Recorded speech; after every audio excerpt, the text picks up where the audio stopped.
I was of draft age during the Vietnam War, and as far as I was concerned, LBJ was the enemy. I hated him because I didn't agree with the war, and he could send me to my death. It wasn't until I got older and I matured and I spent a ton of time in politics that I really start to appreciate and understand what he was able to accomplish. Had it not been for the Vietnam War, he would have been gone down as one of the great presidents of all time. Now, you can't take the Vietnam War away, it was there, so it's like the tale of two presidencies.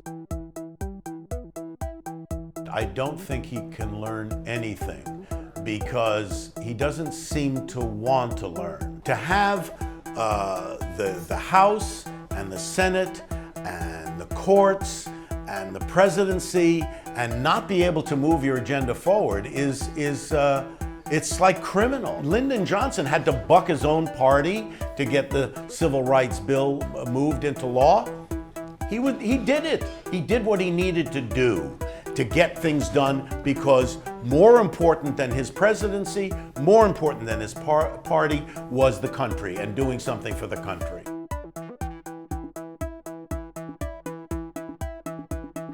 I think many people in the country were lulled into a sense of complacency that we felt we were on a glide path. I mean, you looked at Brown versus the Board of Education in '54, the Civil Rights Act in '64, the Voting Rights Act in '65, Loving versus Virginia in '67, and then we have the President of the United States, an African American, Barack Obama. And so there's a sense that we're on this kind of glide path. And then along comes a guy who starts stoking this lie, this propaganda about delegitimizing the President of the United States, saying he's not a real president because he wasn't born here. And all of a sudden, this undercurrent of racism starts bubbling up to the surface. You know, the positive spin on Donald Trump is that he's unearthed all of this hatred and bigotry. And it says to us we need to do a lot more work. And I think we are moving towards that. We are seeing the browning of America, and that's a good thing. That's a good thing, because that means we'll become one.